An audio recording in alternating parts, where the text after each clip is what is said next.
بتوفيق وفضل من الله تعالى أولا وآخرا نلتقي مجددا في الطبعة 9 للملتقى الوطني للقرآن الكريم الذي ينظمه المكتب الولائي لجمعية العلماء المسلمين الجزائريين. وبهذه المناسبة نتشرف بحضور السادة الكرام ونرحب بهم: السيد مدير الشؤون الدينية والأوقاف، السادة الفضلاء الشيوخ والأساتذة، الحضور الكرام، الإخوة الطلبة والأخوات الطالبات، طبتم وطاب ممشاكم وتبوأتم من الجنة مقعدا ومنزلا إن شاء الله.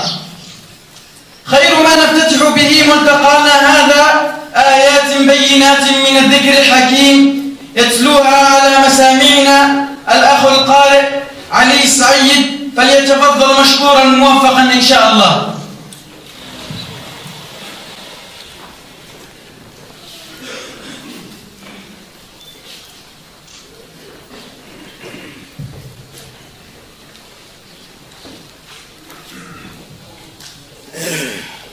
أعوذ بالله من الشيطان الرجيم.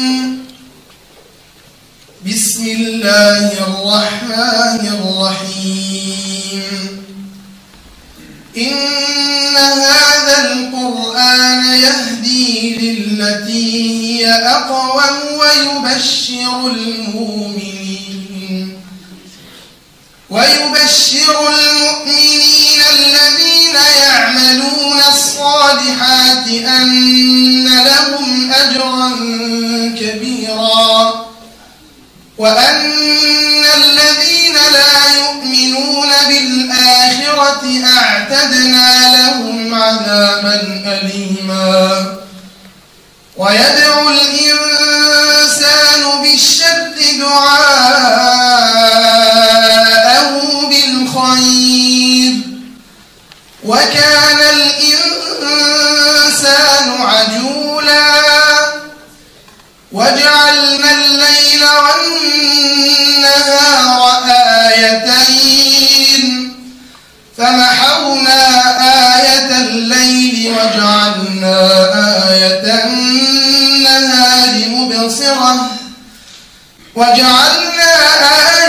النهار مبصرة لتبتغوا فضلا من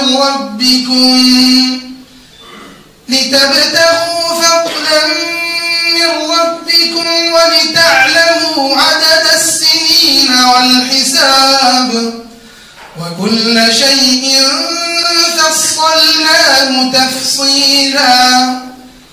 وكل إنسان ألزمناه طائره في عنقه ونخرج له يوم القيامة كتابا يلقاه منشورا. اقرأ كتابك كفى بنفسك اليوم عليك حسيبا. من اهتدى فإنما يهتدي لنفسه ومن ضل فإنما يضل عليها ولا تزر وازرة وزر أخرى وما كنا معذبين حتى نبعث رسولا. وإذا أردنا أن نهلك قرية أمرنا متر فيها ففسقوا فيها فحق عليها القول فدمرناها تدميرا. وكم أهلكنا من القرون من بعد نوح وكفى بربك بذنوب عباده خبيرا بصيرا. صدق الله العظيم. صدق الله العظيم. وبلغ رسوله الكريم، ونحن على ما قال مولانا من الشاهدين. بارك الله في الأخ علي سعيد، أسمعك الله كل خير. والآن نقف تحية للنشيد الوطني.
أما الآن يتفضل السيد مدير الشؤون الدينية والأوقاف أصالة عن نفسه ونيابة عن السلطات المحلية بالولاية، فليتفضل مشكورا موفقا إن شاء الله.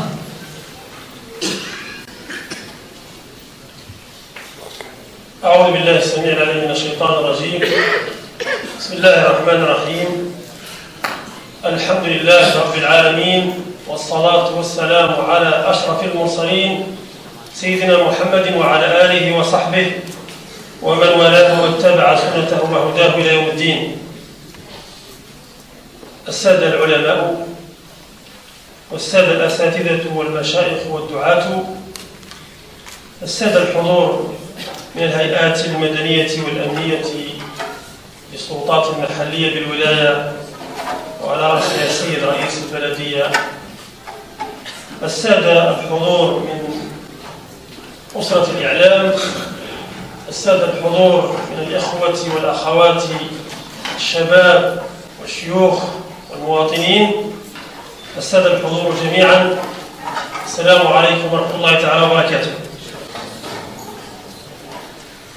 لن أطيل عليكم في كلمتي، نترك المجال لأهل الاختصاص، غير أننا في هذه المناسبة أود أن أشير إلى نقطة أو نقطتين، من بينها تهنئة لجمعيتنا جمعية العلماء المسلمين الجزائريين على هذه الطبعة السادسة للقرآن الكريم، أو التاسعة للقرآن الكريم، وعلى الاختيارات الموفقة في كل مرة وحسب الحال والمكان والزمان.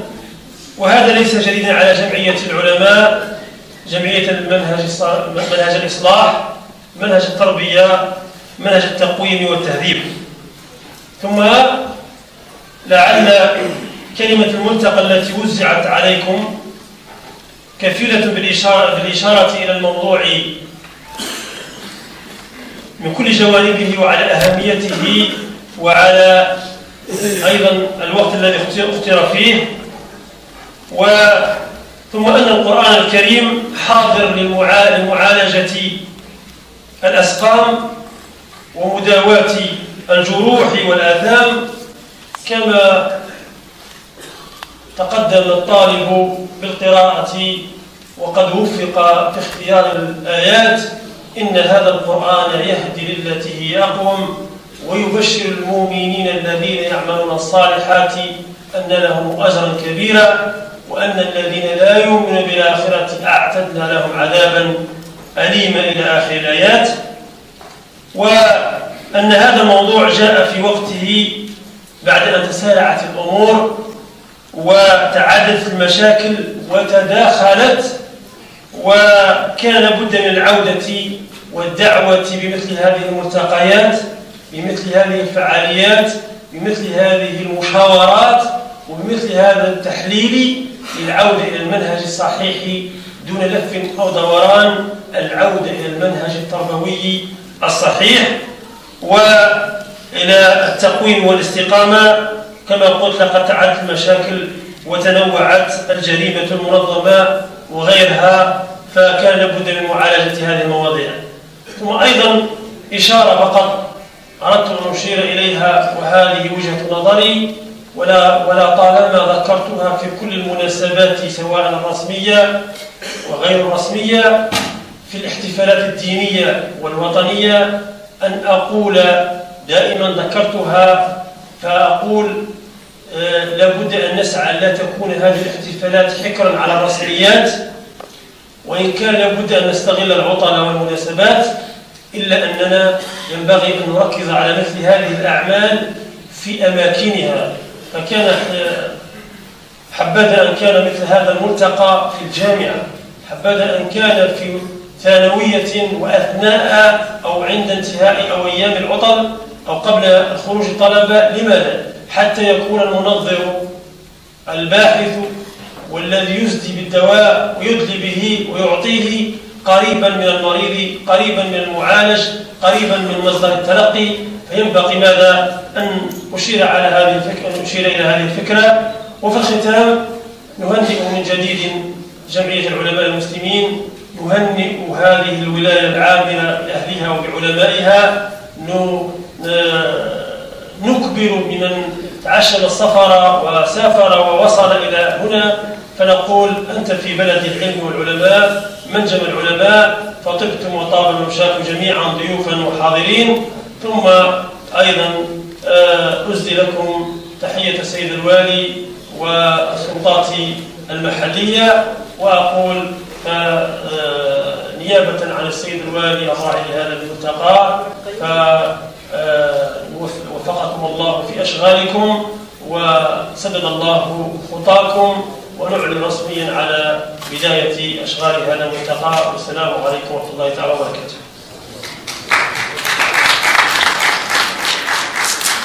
وعليكم السلام ورحمة الله وبركاته.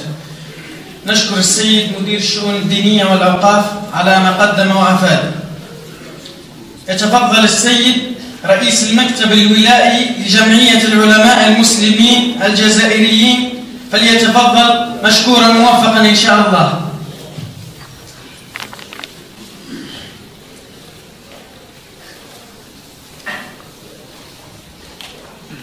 بسم الله الرحمن الرحيم، والصلاة والسلام على أشرف المرسلين، ولا حول ولا قوة إلا بالله العلي العظيم. إخواني الكرام، أحييكم بتحية الإسلام، فالسلام عليكم ورحمة الله تعالى وبركاته. أولا أقدم شكري وأرحب بمدير الشؤون الدينية والأوقاف على حضوره معنا وعلى هذه الكلمة الطيبة، وأنه يمثل السيد الوالي لولاية الواد. وأقدم كذلك شكري وحضور السيد رئيس البلدية على حضوره معنا وعلى مساهمته معنا، فجزاه الله عنا خير جزاء. وكذلك أرحب بالأستاذ تجاني تامة ممثل الإعلام لدى الديوان الولاية، الديوان الوالي، على حضوره معنا وعلى مساهمته معنا، فجزاه الله عنا خير الجزاء. وكذلك أرحب بالأساتذة والدكاترة الذين جاءوا من أماكن بعيدة فأبوا أن يحضروا معنا لهذا الملتقى التاسع للقرآن الكريم. كذلك أرحب بالأستاذات والطالبات والطلبة والشيوخ والأئمة، كل الجميع، وأرحب بكم جميعا بحضوركم معنا لهذا الملتقى التاسع للقرآن الكريم، والذي يحمل عنوان الشباب والتحديات في ضوء القرآن الكريم.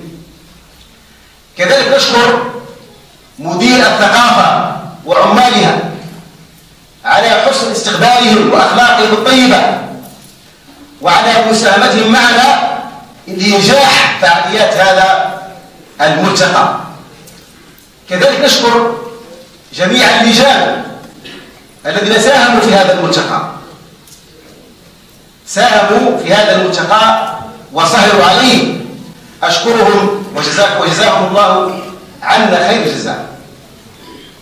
وكذلك أشكر اللجنة العلمية التي حضرت هذا الملتقى منذ 5 أشهر، وعلى رأسهم السيد الأستاذ المهندس السيد عموري السعيد، يعني كان مساهما ومحضرا لهذا الموضوع، فجزاه الله عنا خير الجزاء، ونسأل الله سبحانه وتعالى له الشفاء العاجل إن شاء الله وهو مريض. فكذلك يعني نشكر كل من ساهم معنا في هذا الموضوع من قريب أو من بعيد، ساهموا معنا كثير من الإخوة من جهات على هذا الموضوع، فجزاهم الله عنا خير الجزاء. أيها الإخوة الكرام، اللجنة العلمية التي اختارت هذا الموضوع وهو موضوع هام، الشباب والتحديات، لأن اليوم الشباب يعيشوا تحديات في واقعهم، فأردنا هذا الموضوع لكي نعالجه علاجا يعني على مستوى محاضرين، لأن هذا الموضوع يعني هام جدا، لأن الشباب اليوم يتخبط في واقعه. إن أصبح الشاب اليوم لا ينطلق يعني من ذاته، وإنما ينطلق يعني من خيال أو جنون حتى يجد نفسه معاقبا. ولذلك لابد على الشاب أن ينطلق من ذاته حتى يتطلع إلى واقعه ويتحدى كل ما هو واقع في حياته الاجتماعية. ولذلك نترك هذا الموضوع للأساتذة والدكاترة في هذين اليومين حتى يفيدونا، فجزاهم الله عنا خير الجزاء. نشكركم ثانيا على حضوركم وأن تصبروا معنا حتى نستفيد الخير الكثير في هذا الملتقى، وجزاكم الله عنا خير الجزاء. والسلام عليكم ورحمة الله تعالى وبركاته. وعليكم السلام ورحمة الله وبركاته. بارك الله في السيد رئيس المجلس المكتب الولائي لجمعية العلماء المسلمين الجزائريين. الآن كلمة ممثل المكتب الوطني لجمعية العلماء المسلمين الجزائريين، فليتفضل مشكورا موفقا إن شاء الله.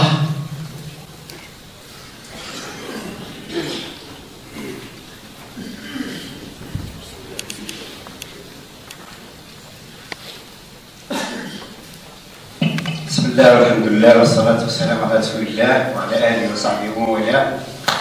أخوكم في الله التهاب النجوري، عضو المكتب الوطني لجمعية العلماء المسلمين الجزائريين، أبلغكم تحيات الشيخ عبد الرزاق بسوم واعتذاره عن عدم الحضور، لأنه الآن هو في ملتقى بالبرج، ملتقى دولي وفيه ضيوف من المسلمين من خارج الجزائر، ولذلك قدم وأخر ورأى أن يكون حاضرا في البرج دون الوالي.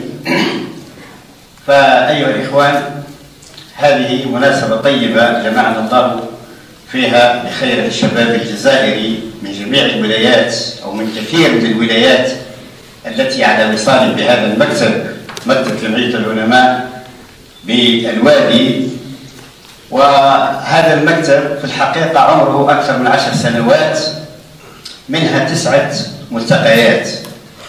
و10 سنوات هذه في الحقيقة أقول لكم بكل صدق أنهم كانوا متقدمين حتى في برامج المكتب الوطني للجمعية، وذلك بتحسسهم لمواضيع المجتمع الجزائري ومواضيع الأمة كلها. 9 ملتقيات كلها تمس نهضة الأمة، ملتقى النهضة، ملتقى الحوار، ملتقى الحرية، ملتقى مفهوم المجتمع.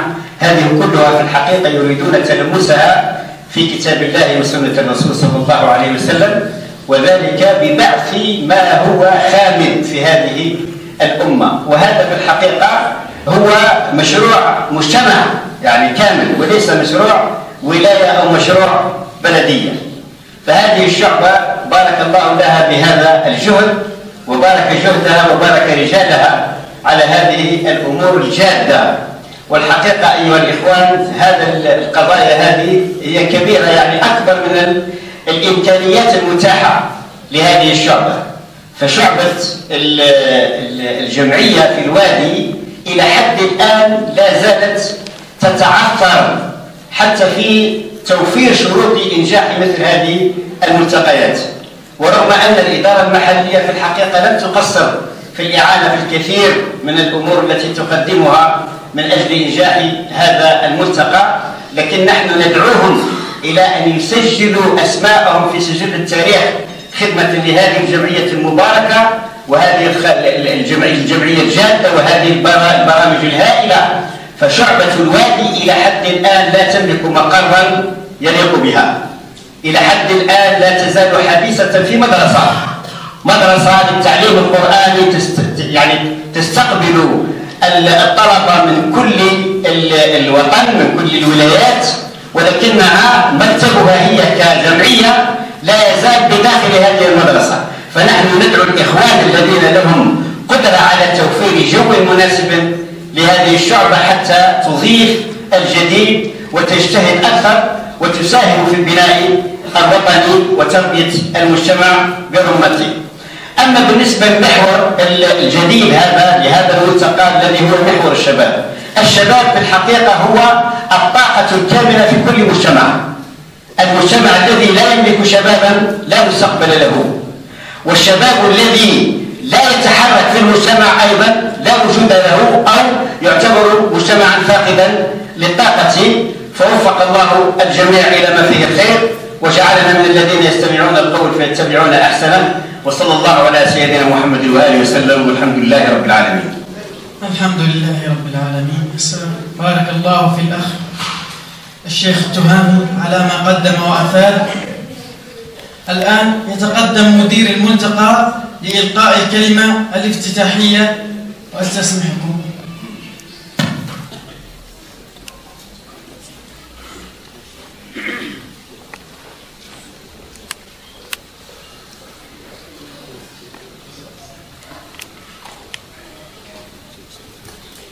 بسم الله الرحمن الرحيم.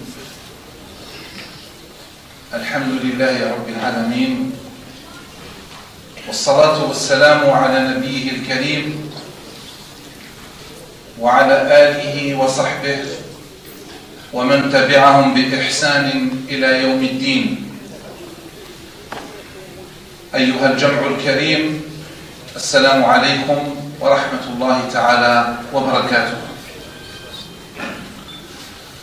إن الأمة الإسلامية اليوم تعيش حالة من وعي الذات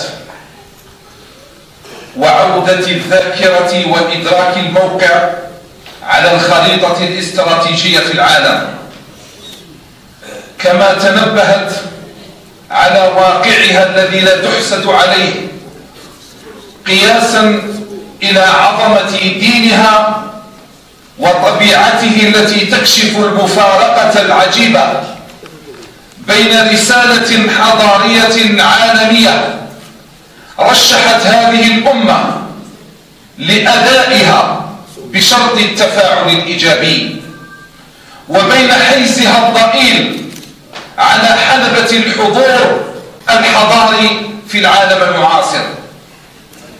إن أمتنا لا شك نالت جزاءها السنني الحتمي نتيجة تقصيرها في رسالتها التي تتطلب منها أن يدوم ذلك التفاعل بين النص المقدس المعصوم وبين نقطة التقاطع بين الزمان والمكان والإنسان. فكان ذلك الجزاء العادل متمثلا في إقصائها من مضمار السباق بين الحضارات للفوز بريادة توجيه التاريخ، وهذا الجزاء هو من سنن الله التي لا تتبدل ولا تتغير، سنة الله في الذين خلوا من قبل، ولن تجد لسنة الله تبديلا. إن هذا الوضع الداخلي المتردي قد هيأ الظروف الملائمة لاستقبال غزو خارجي يعمل على تبديل تضاريس الطبيعة وتغيير معالم الحياة، فيحنط الثقافة الإسلامية وتفقد فعاليتها القرآنية النبوية، لتفسح المجال لثقافة وافدة تصطحب جيوشا من آفاق العالم، منصرين ومعلمين ومعمرين وعساكر، تتعدد وظائفهم وتلتقي أهدافهم في محو آثار الإسلام وإقامة ركائز لحياة أخرى غريبة عنهم. يقود جرافات الهدم مجموعة من المحترفين في التخريب الحضاري، يتوزعون على المواقع المختلفة لهدم صرحنا وتبديل ضمائرنا وإعادة تشكيل عقولنا، وليحولوا وجوهنا عن قبلتنا الإسلام. والهدف من ذلك أن نتوجه بعد ذلك إلى حيث تشير سهام الاتجاه الإيديولوجي التي يرسمونها لنا، فنسير في اتجاهها بتدرج حتى نصل إن نجحوا إلى المحطة التي يريدون، ويومئذ يفرحون بثمار عملهم، لأننا سنكون قد فقدنا خصائصنا وذاتيتنا وزلنا من خارطة الوجود الحضاري المتميز للأمم. حالنا آنذاك لا قدر الله أشبه بذلك العبد الذي ينتقل عبر أسواق النخاسين، لا يحمل بصمات ولا شخصية متميزة تحدد هويته أو تبين انتماءه. ومن أجل ذلك لا يضع عدو همه في إفساد أمة إلا اتجه إلى شبابها، لأنه لا تنهض أهم دعامات الحضارة إلا على المقومات الفكرية والنفسية لتربية الشباب. فلذلك أوضح رسول الله صلى الله عليه وسلم أن أجر الشاب الناشئ مستقيما على طاعة الله يلي أجر الحاكم العادل مباشرة. أما بقية الأصناف الخمسة الذين عدهم الرسول صلى الله عليه وسلم في الحديث المشهور الذي رواه الشيخان: 7 يظلهم الله في ظله يوم لا ظل إلا ظله. باقي الأصناف كلهم على فضلهم وعظيم مكانتهم عند الله عز وجل يقفون دون مستوى كل منهم، أي دون مستوى الحاكم العادل والشاب الناشئ في طاعة الله. وفي الحديث إشارة إلى أن الشاب الناشئ في عبادة الله له من الإشعاع المؤثر على مجتمعه إصلاحا وتقويما ما يقارب الطاقة التي يملكها الحاكم للإصلاح والتقويم، وذلك بطاقته الذاتية، وهذا بصلاحيته المكتسبة. ولا ريب أن العكس أيضا صحيح، فإن الشاب المنحرف في سلوكه له من التأثير الضار على مجتمعه